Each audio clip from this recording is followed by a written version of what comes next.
बच्चों, आज की पाठशाला में हम कक्षा 8वीं विषय हिंदी विषय में बच्चों आज हमारा पाठ 4 गांव शहर ये कविता है। बच्चों, हम आज इस कविता का वाचन करेंगे। बच्चों, इस कविता के कवि हैं प्रदीप शुक्ल जी। चलो पहले हम थोड़ा परिचय देख लेते हैं। जन्म 1967 लखनऊ उत्तर प्रदेश। परिचय। कवि प्रदीप शुक्ल जी को हिंदी कविता के प्रति विशेष श्रद्धा है। आप कविता को एक साधना के रूप में देखते हैं। हिंदी की विविध पत्र पत्रिकाओं में आपकी रचनाएं छपती रहती है। प्रमुख कृतियां अम्मा रहती गांव में नवगीत संग्रह, गुल्लू का गांव बाल गीत संग्रह आदि। पद्य संबंधी। प्रस्तुत नवगीत में कवि प्रदीप शुक्ल जी ने गांव और शहर के दर्द को दर्शाया है। यहाँ शहरों की भीड़ भाड़, भागम भाग, गांव से शहरों की तरफ पलायन, गांव का शहरीकरण आदि का बड़े ही मार्मिक ढंग से वर्णन किया है। कल्पना पलवन। भारतीय संस्कृति के दर्शन देहातों में होते हैं। इस तथ्य पर अपने विचार लिखो। ठीक है, तो बच्चों सबसे पहले हम क्या करेंगे, कविता का वाचन करेंगे और फिर उसके बाद हम एक एक पंक्ति का अर्थ देखेंगे। अगर आपको ये वीडियो अच्छी लगे तो प्लीज चैनल को लाइक सब्सक्राइब जरूर करिएगा। तो चलो बच्चों, हम कविता पढ़ते हैं। बदला बदला सा मौसम है, बदले से लगते हैं सुर। दीदा फाड़े शहर देखता, गांव देखता टुकुर टुकुर। दिल रखने की जगह नहीं है, शहर ठसाठस भरे हुए।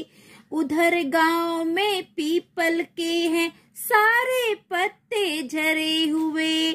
मेट्रो के खंभे के नीचे रात गुजारे परमेश्वर। दीदा फाड़े शहर देखता, गांव देखता टुकुर टुकुर।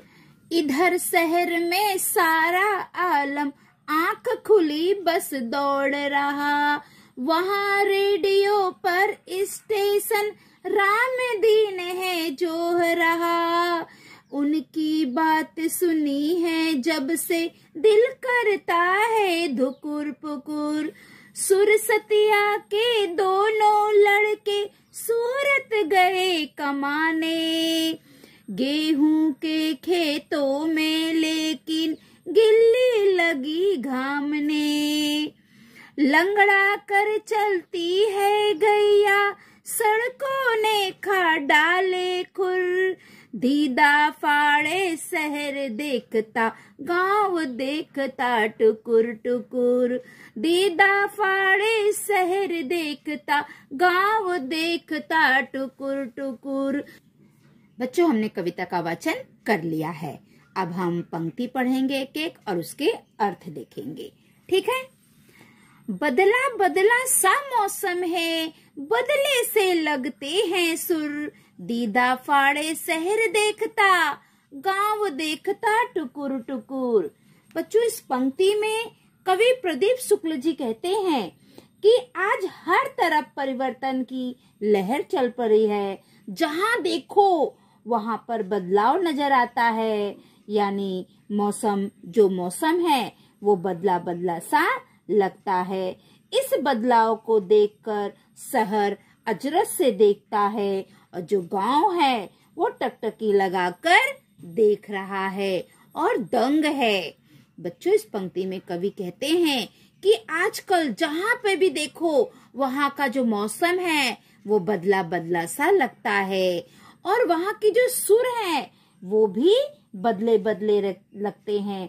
जैसे बच्चों शहर को देखो, शहर में नई नई बिल्डिंग बन रहा है, शहर में नवीनीकरण हो रहा है और जो गांव है वो गांव भी बदल रहे हैं।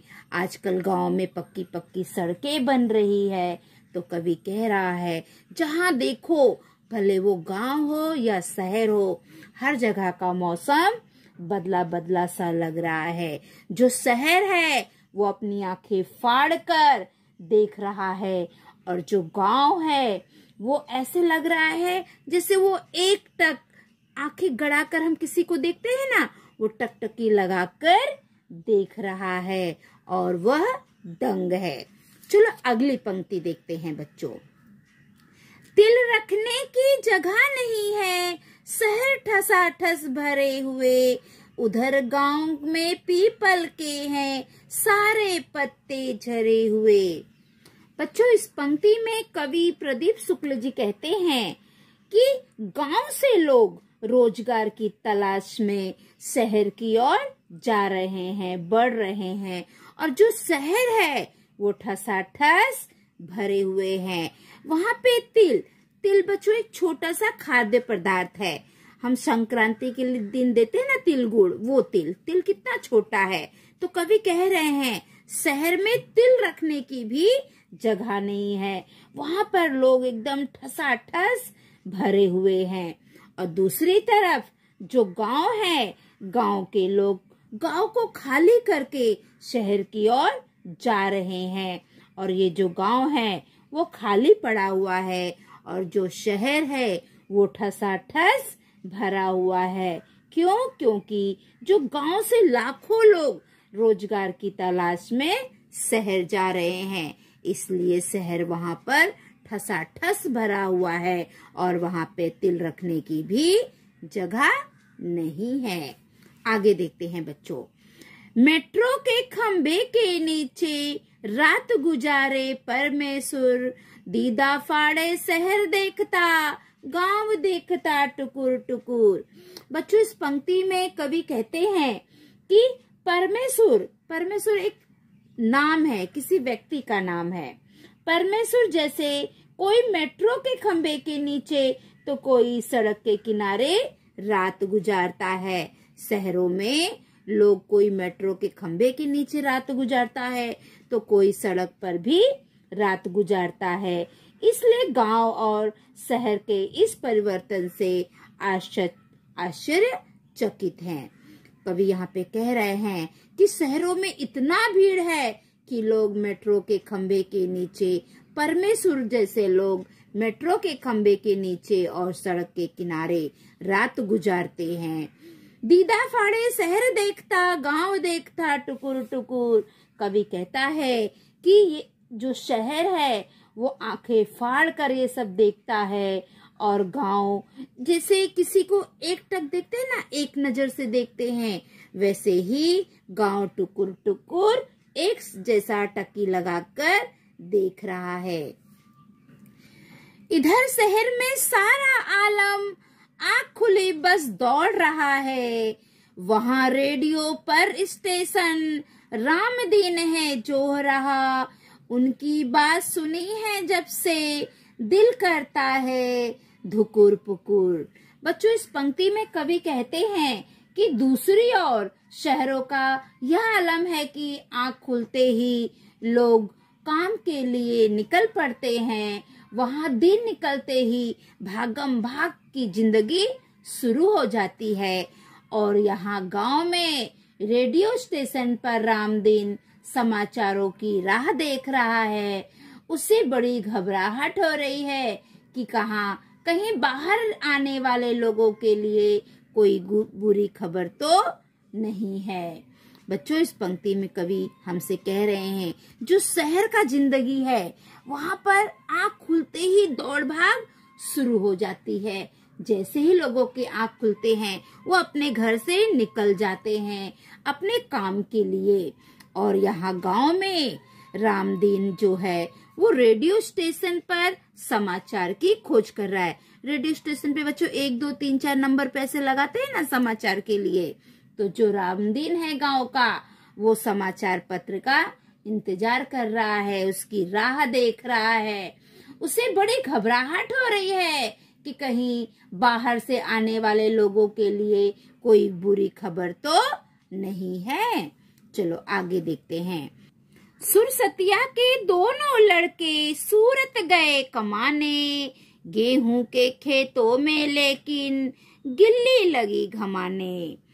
प्रस्तुत पंक्ति में कवि प्रदीप शुक्ल जी कहते हैं कि जैसे सुरसतिया के दोनों बच्चे सूरत कमाने के लिए गांव से शहर की ओर जा रहे हैं, उसी प्रकार गांव के और भी बहुत सारे युवक हैं जो अपनी नौकरी के तलाश में गांव को छोड़कर शहर की तरफ जा रहे हैं।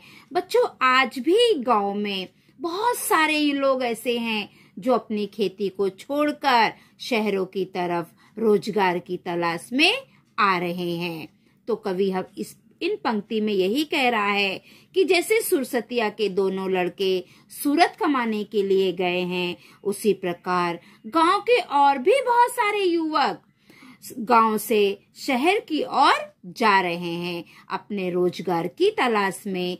और यहाँ गांव में जो खेत है उनकी देखभाल करने के लिए, खेती करने के लिए, फसल उगाने के लिए यहाँ पर कोई नहीं है। और वो जो खेत जिसमें फसलें लहराती थी, आज वो खेत खाली पड़े हैं और उन खाली खेतों में जो गिलहरी है वो ठंड के मौसम में धूप सेकने के लिए आती है। बच्चों, ये आज की सच्चाई है। लोग गांव से लोग शहरों की ओर आ रहे हैं नौकरी के लिए, और वहाँ के जो खेत है वो सूने पड़े हुए हैं, वहाँ पर खेती करने के लिए कोई नहीं है। तो इस पंक्ति में कवि वही कह रहे हैं कि जैसे सुरसतिया के दोनों बच्चे सूरत कमाने के लिए चले गए हैं, उसी प्रकार गांव के बहुत सारे युवक अपने रोजगार की तलाश में शहर की ओर बढ़ रहे हैं। और गांव के जो खेत है वो खाली पड़े हुए हैं, उन खेतों में फसल उगाने के लिए कोई नहीं है। जिन खेतों में कभी सोने जैसे गेहूं की फसल उगती थी, आज वो खेत खाली पड़े हैं और वहाँ पे गिलहरियां ठंडी के मौसम में धूप सेक रही है। ठीक है बच्चों, चलो आगे देखते हैं। लंगड़ा कर चलती है गैया, सड़कों ने खा डाले खुर, दीदा फाड़े शहर देखता, गांव देखता टुकुर टुकुर। इस पंक्ति में कवि प्रदीप शुक्ल जी कहते हैं, गांव का शहरीकरण हो गया है, अर्थात वहाँ पे पक्की सड़कें बन गई है।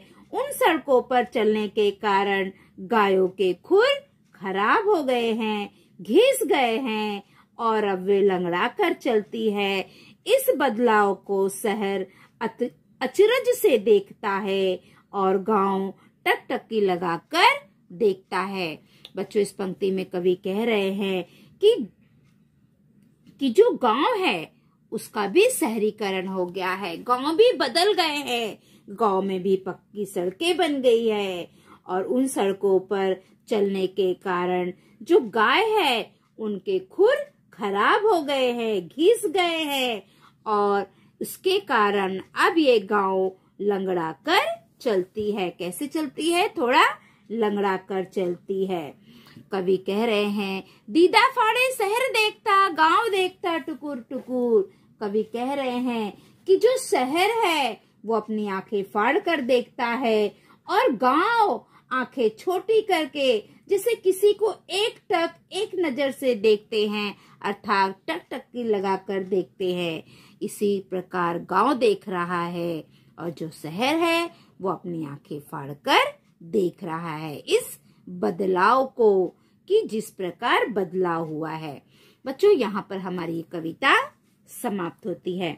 बच्चों, इस कविता के माध्यम से जो कवि है वो हमें आज जो देश के गांव और शहर है, लोग किस प्रकार गांव से शहर की ओर पलायन कर रहे हैं, ये कितनी बड़ी समस्या है, इस समस्या की ओर कवि हमारा ध्यान आकर्षित कर रहे हैं। एक और गांव सूने पड़ रहे हैं और जो शहर है वहां पर आबादी बढ़ती जा रही है, ठसाठस वहां पर लोग भरे पड़े हुए हैं, लोगों को पैर रखने की जगह नहीं है। और यहाँ जो गांव है, गांव खाली पड़े हैं, गांव की खेती खाली है, वहां पर खेती करने वाला कोई नहीं है, खेतों को जोतने और बोने वाला कोई नहीं है और शहरों की ओर आबादी बढ़ रही है। बच्चों इस पाठ के माध्यम से कवि हमें ये दिखा रहे हैं कि आज कितनी बड़ी ये समस्या है हमारे सामने। ये बहुत बड़ी समस्या है। आज पूरा देश इस समस्या से जूझ रहा है कि गांव से सारे लोग शहरों की ओर पलायन कर रहे हैं। तो बच्चों यहाँ पर हमारी कविता समाप्त होती है। स्वाध्याय करेंगे। शब्दों वाटिका। दीदा आंख, दृष्टि निगाह। परमेश्वर परमेश्वर एक नाम। आलम दुनिया जगत जहान। गिल्ली गिलहरी। गया गाय। घामना धूप खाना। सूचना के अनुसार कृतियां करो। जैसी सूचना रहेगी उसके अनुसार हमें कृति करना है। पहला, तुलना करो। गांव और शहर, गांव और शहर इन दोनों में हमें तुलना करना है। तो ये देखो बच्चों, मैंने लिख के रखा है आपके लिए। गांव, गांव खाली होता जा रहा है। शहर, शहर में भीड़ बढ़ रही है। दूसरा, गांव, गांव की जिंदगी में भागम भाग नहीं है। अब शहर का देखिए, शहर की जिंदगी में बहुत भागम भाग है। तीसरा, गांव, गांव का शहरीकरण होने लगा है। तीसरा, शहर, शहर और विकसित हो रहे हैं। तो बच्चों ये गांव का 3 अंतर और शहर का 3 अंतर मैंने आपको लिखवा दिया है। ठीक है, चलो अब आगे देखते हैं आगे हमें क्या करना है। अब है प्रश्न दूसरा, उचित जोड़ियां मिलाओ। हमें सही जोड़ी मिलाना है। मेट्रो, तो मेट्रो की सही जोड़ी होगी शहर, क्योंकि शहरों में मेट्रो होती है। ठीक है। पीपल, पीपल का सही जोड़ी है गांव। ठीक है, तो मेट्रो का शहर, पीपल का गांव। आगे चलो। प्रश्न तीसरा, कृति पूर्ण करो। यहाँ पे कृति दी गई है, उसे हमें पूरा करना है। पहला, गांव का देखना। गांव कैसे देखता है? टुकुर टुकुर। आपको ऐसे टुकुर टुकुर लिखना है। ठीक है। दूसरा, शहर का देखना। शहर कैसे देखता है? दीदे फाड़ कर देखता है, आंख फाड़ कर। दीदा फाड़ना मतलब आंख फाड़ कर देखना। ठीक है, तो आप आंख फाड़ कर लिखोगे तो भी उत्तर आपका सही है। आप दीदे फाड़ कर लिखोगे तो भी आपका उत्तर सही है बच्चों। दीदे का अर्थ है आंख। एक शब्द में उत्तर लिखो। पहला, लंगड़ाकर चलने वाली। लंगड़ाकर कौन चलती थी कविता में? गाय। आप गाय लिखो या आप गया लिखो, दोनों उत्तर सही है। दूसरा, पत्ते झरा हुआ वृक्ष, पीपल। तीसरा, बदले से लगते हैं, सुर। चौथा, जहां तिल रखने की जगह नहीं है, उसका उत्तर है शहर। ठीक है बच्चों, अब आगे देखो। भाषा बिंदु। पाठ्य पुस्तक के पाठों से विलोम और समानार्थी शब्द ढूंढकर उनकी सूची बनाओ और उनका अलग अलग वाक्यों में प्रयोग करो। तो चलो मैं आपको दिखाती हूँ बच्चों। सुख, सुख दुख। पहले हम विलोम शब्द कर रहे हैं। सुख का उल्टा दुख। अब वाक्य में प्रयोग। सुख के दिन सर्दियों के दिन की भांति कब समाप्त हो जाते पता ही नहीं चलता। दुख, दुख के दिन गर्मियों की लंबी दोपहर के समान काटना मुश्किल हो जाता है। अब दूसरा है प्रश्न। प्रश्न का विलोम उत्तर। अब वाक्य में प्रयोग देखो। प्रश्न पत्र में पहला प्रश्न बड़ा कठिन था। उत्तर, क्या तुमने सभी उत्तर एक बार फिर देख लिया? अब तीसरा, बूढ़ा। बूढ़ा का विलोम शब्द जवान। अब वाक्य में प्रयोग देखो। पहले बूढ़ा का। सड़क पर एक बूढ़ा भिखारी बैठा है। अब जवान का वाक्य प्रयोग देखो बच्चों। गांव के कुछ जवान फौज में भर्ती हो गए हैं। चौथा, पति, पति का विलोम पत्नी। पति का वाक्य में प्रयोग देखो, कल मेरी बहन के पति को अर्जुन पुरस्कार मिलेगा। अब पत्नी का देखिए बच्चों, हिडिंबा पांडव भीम की पत्नी थी। पांचवा, गांव, गांव का विरोधार्थी शब्द शहर।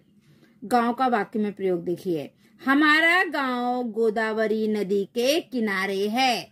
शहर, मुंबई शहर में दिनों दिन भीड़ बढ़ती जा रही है। मुंबई शहर में दिनों दिन भीड़ बढ़ती जा रही है। समानार्थी शब्दों, पशुता, पशुत्व। अच्छे ज्ञान से मनुष्य की पशुता कम हो जाती है।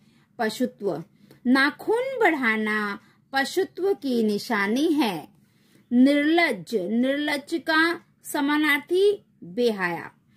निर्लज्ज, बात बात पर पीटने पर बच्चे निर्लज्ज हो जाते हैं।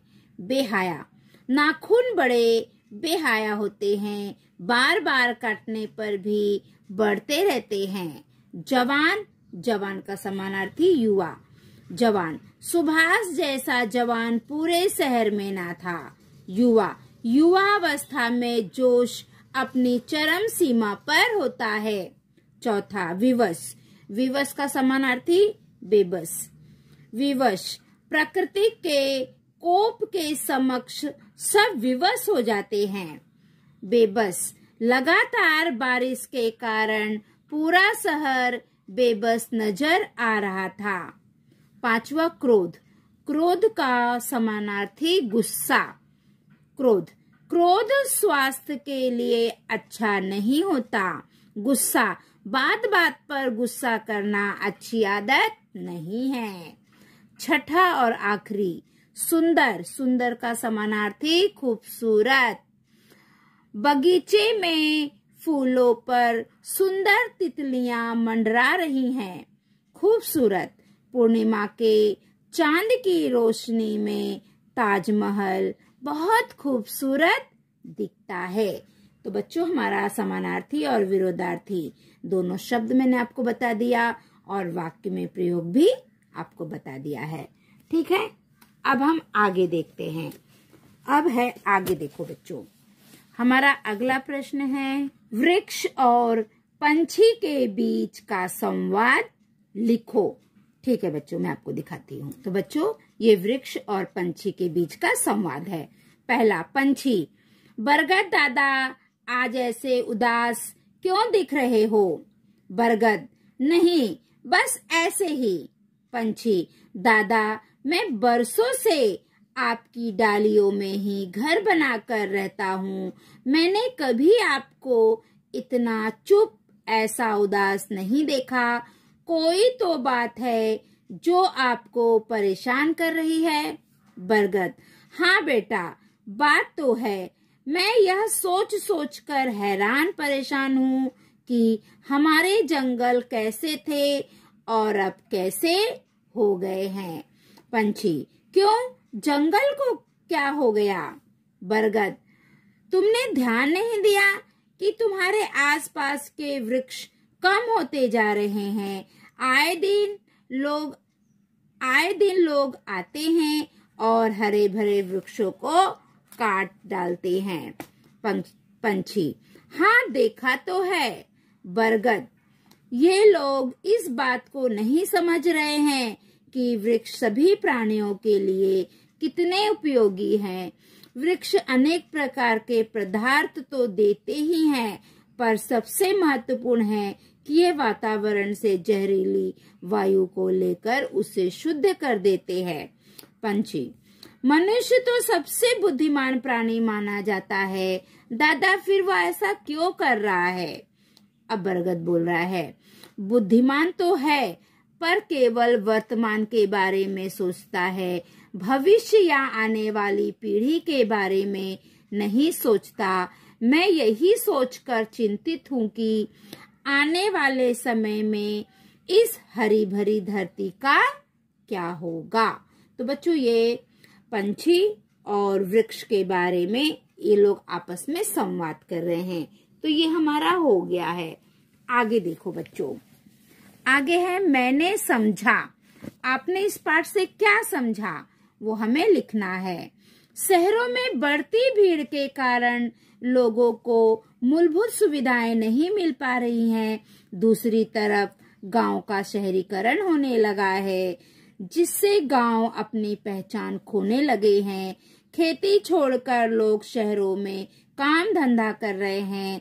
इसका प्रतिफल प्रभाव खेती पर पड़ रहा है। ठीक है बच्चों, तो ये हमारा हो गया। अब स्वयं अध्ययन। यातायात के नियम, संकेतिक चिन्ह एवं हेलमेट की आवश्यकता आदि के चार्ट्स बनाकर विद्यालय की दीवारें सुशोभित करो। तो बच्चों ये चार्ट्स आपको बनाना है और अपने विद्यालय में लगाना है। तो बच्चों हमारी जो आज की पाठशाला है वो यहाँ पर समाप्त होती है।